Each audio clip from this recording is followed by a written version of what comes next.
नमस्कार, प्रणाम। मेरा नाम है संतन कुमार और हम अभी इमामगंज प्रखंड के अंतर्गत जलवार गांव में हैं और हम यहां पर कुछ किसान से मिलने के लिए आए हैं। किस तरह से खेती करते हैं और क्या उनका खेती जो करते हैं मजदूरी है वो मिलता है एक्चुअल में या नहीं मिलता है, और गवर्नमेंट के द्वारा तरह तरह की योजनाएं लॉन्च किया जाता है, तो क्या इन लोगों तक वो योजना का जो फ़ायदा है वो इन लोगों को होता है या नहीं। मैं आप सभी को इनसे रूबरू करवाएंगे किसान लोग से। तो पहले देख लीजिए, ये गेहूं का खेती है और यहाँ पर देखिए आपको लाइन से ये दिख रहा होगा, ये इसे बोलते हैं श्री विधि से। ये लोग तो श्री विधि से कर लेते हैं, उपज अच्छा हो जाता है, लेकिन मार्केट में ये लोग का अनाज का कीमत सही नहीं लगाया जाता है। उसके लिए हमारे गवर्नमेंट के द्वारा पैक्स बना है, पैक्स वहाँ पे धान खरीदाता है, लेकिन क्या धान खरीदाता है एक्चुअल में या फिर नहीं, या फिर उसमें भी गड़बड़ी होता है। यहाँ के किसान से हम जानेंगे। आप अपना नाम बता दीजिए। मेरा नाम शुभ है धर्मराज सिंह, इसी गांव के निवासी हैं? हाँ, इसी गांव के। तो आपका खेती वगैरह होता है आपके यहाँ? हाँ, होता कितना खेत है आपका अंकल? 4 एकड़। 4 एकड़ है। तो क्या क्या खेती करते हैं? धान उपजाते हैं, गेहूं उपजाते हैं, मक्का उपजाते हैं, राई उपजाते हैं।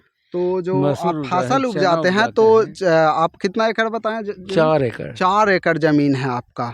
तो 4 एकड़ में करते हैं तो आपको खाने से तो बहुत ही ज़्यादा उपज होता होगा। हाँ, वही और जाता है। आप उसे कहाँ बेचते हैं? बाजार में बेचते हैं। और क्या अभी तो धान जल्दी में बेचे होंगे? हाँ। कितना रेट मिला था उसका? 1200 रुपये क्विंटल मिला। 1200 रुपये क्विंटल।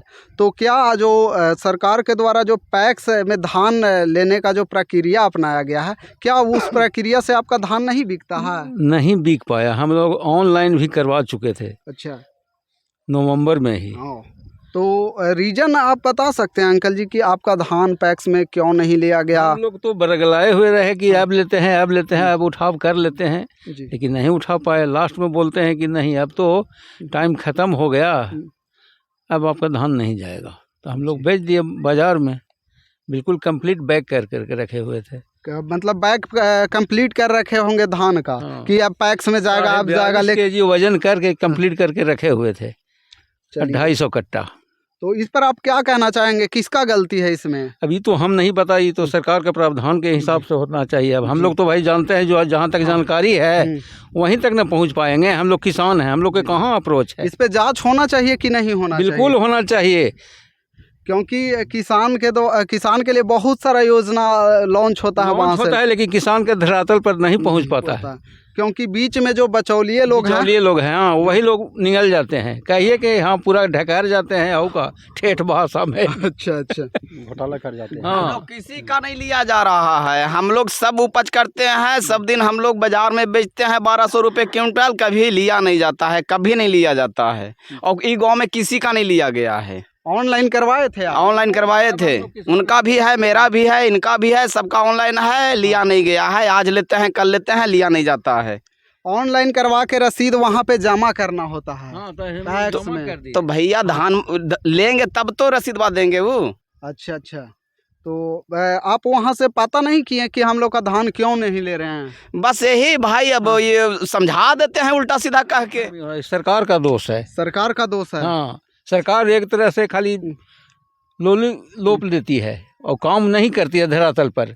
सरकार तो वहाँ से लॉलीपॉप फेंक देती है, लेकिन यहाँ मतलब कि किसान चूसेगा, लेकिन यहाँ पे नहीं धरातल नहीं आ पा रहा है। तो इसमें जो गलती तो गवर्नमेंट का भी है, क्योंकि इस पे जांच नहीं करवाती है। और इसके लिए किसान कहीं पर आवेदन इसके लिए दिए हैं ब्लॉक में। हम लोग तो ऑनलाइन सिस्टम में जानते हैं कि ऑनलाइन कर दिया था। मेरा यहाँ पर ही 3 गांव है लगातार, तीनों गांव में जाइए, किसी का नहीं लिया गया है।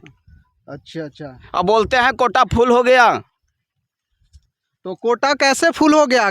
बोले नहीं कि हम लोग अभी ये तो सरकार के पूछना चाहिए ना, पैक्स अध्यक्ष से, कि कैसे फुल हो रहा है, कहाँ से ला रहे हो। जिन व्यक्ति का खेत नहीं है, उन व्यक्ति का धान गोला से लिया जा रहा है खरीदा के। यानी कि जो खेती नहीं करते हैं, जो किसान नहीं हैं और वो गोलेदार हैं, गोला में धान खरीदते हैं किसानों से, उनका धान लिया जा रहा है। हाँ, गैर से लिया जा रहा है ऑनलाइन करवा को। यानी कि गोला वाला खरीदता होगा 12 रुपये 11 रुपये आपसे, और वहाँ पे जो पैक्स अध्यक्ष है उनका धान लेते होंगे और गोला वाले से कुछ कमीशन लेते होंगे। हाँ, ऐसा है जी। ऑलरेडी हम ऑनलाइन कर चुके, आपके पास रिकॉर्ड हो गया जी। और रिकॉर्ड है तो उससे हमको वंचित क्यों किया गया? हाँ, इस पे हमारे पास भी ऑनलाइन का है, पेपर है, जी लेकिन नहीं लिया गया। हालत ऐसा हो गया है कि पूंजी नहीं लौट रहा है धान से, न गेहूं से, कभी लिया ही नहीं, लेता ही नहीं है, सीधा सब बरगला देता है 45 अपना। रुपये चीनी हो रहा है लीटर कीजिए। अब ये बताइए कि महंगाई बढ़ते जा रहा है, दिन ब दिन बढ़ते जा रहा है। अब बताइए, इन लोग का धान पैक्स में नहीं जाएगा, इनका एक्चुअल रेट नहीं मिलेगा, तो ये लोग सोचिए कि क्या पैदा किस तरह से करेंगे। इन लोग का पूंजी भी लौट नहीं पाता है, तो क्या करेंगे ये लोग? बताइए, किसान वर्ग का स्थिति कितना दयनीय है। ये लोग आप लोग ये सब सोच सकते हैं कि किसान का दयनीय स्थिति। खरीदे सूची बनावल जाए जी कि कौन व्यक्ति का धान खरीदारी होवे, कौन के नहीं होवे, सूची बनावल जाए पर पंचायत लेवल पर किसान सलाहकार के माध्यम से। बहुत सारा योजना है, जैसे मतलब कभी कभी बीमा होता है ना। हाँ, बीमा होता है, फसल बीमा होता है, और सुखाड़ का पैसा ये सब मिलता है, कभी सुखाड़ हो जाता है। सुखाड़ का तो पैसा क्या ये लोग ये सब आपको बेनिफिट मिलता है? हाँ, मिलता है। चलिए, सबको उसमें भी सबको नहीं मिलता है, कुछ ही लोग को मिल पाता है। नहीं मिला, आज तक रिकॉर्ड है, कभी नहीं आया। और जो प्रधानमंत्री के द्वारा योजना चलाया गया था किसान के लिए, जो किसान सम्मान निधि, किसान हाँ, सम्मान वो निधि प्राप्त कर रहे हैं, वो प्राप्त कर रहे हैं। आप प्राप्त कर रहे हैं? नहीं, हमको नहीं मिलता है। हाँ। ये फैक्स अध्यक्ष के द्वारा जो खाद उद भी जो वितरण किया जाता है, वो भी हम लोग का कभी नहीं मिला है जी। कभी नहीं मिला। धान तो नहीं लेते हैं, खाद भी कभी नहीं देते हैं, अपना ब्लैक में बेचते हैं। सही बात है, ये लोग बोल रहे हैं। सही, बिल्कुल सही बात है। आपका नाम क्या है? दिनेश सिंह मेरा नाम है। आपका भी धान नहीं लिया गया? नहीं, धान नहीं लिया गया। और यहाँ पर इस प्रखंड में जितना भी पैक्स अध्यक्ष हैं, जी अधिकतर यही सब करते हैं कि किसान को बरगला करके जी गोला से धान उठा लेते हैं और अपना जो है से वो अपना कोटा में अपना दे देते हैं। और गोला वाला से हाँ, तो कमीशन लेते हैं। हाँ, गोला वाला से कमीशन लेते हैं। 12 रुपये 11 रुपये अगर गोला में लिए तो अपना जो कोटा आपका पैक्स में 19 रुपये 20 रुपये जो तय रेट है वो अपना दे करके धान अपना वो अकाउंट में मंगा लेते हैं पैसा। इस प्रखंड में भी जितना पदाधिकारी हैं जी अधिकतर घोटाला पर ही घोटाला करते हैं। इस पर भी अगर कुछ कंप्लेन होता है तो कोई कार्रवाई नहीं करते हैं। कोई कार्रवाई नहीं। अगर पैक्स अध्यक्ष को भी कंप्लेन गया, वो कुछ 1000 2000 अपना लेकर के 5000 10,000 और अपना जो है से मटिया देते हैं। हम BCO साहब के फ़ोन किए तो बोले कि धान उन नहीं ले आएगा जी।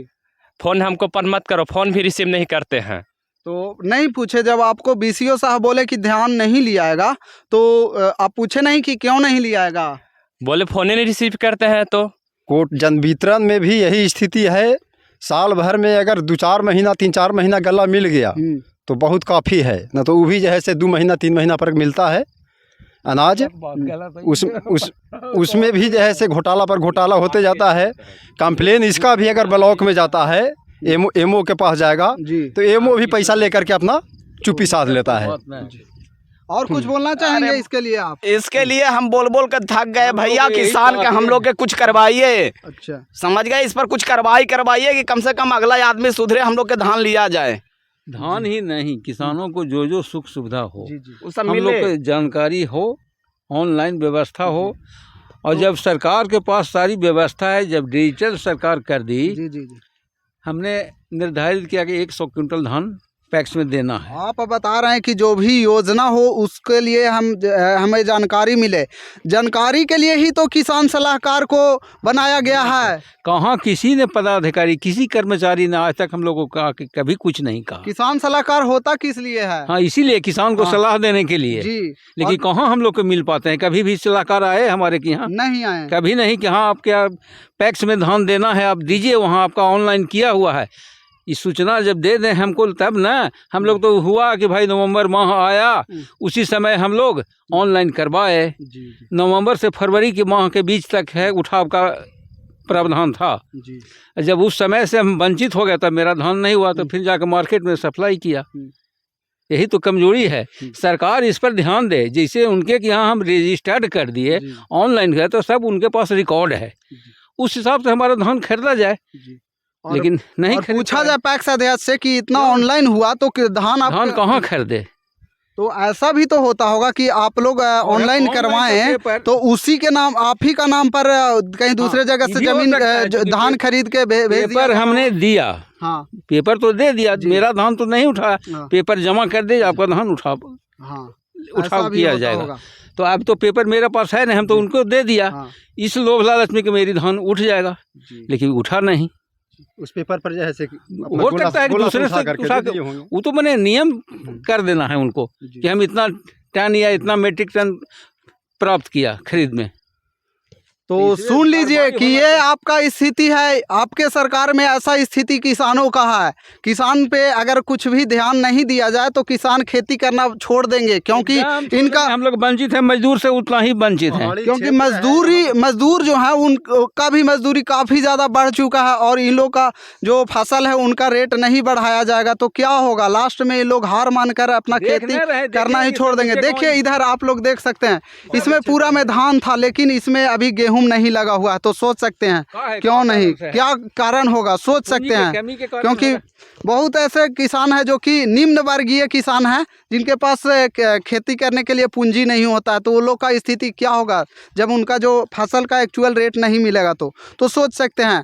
तो गाइज आपको कमेंट में बताना है कि आपको ये आपके गांव में भी ऐसा हो रहा है क्या।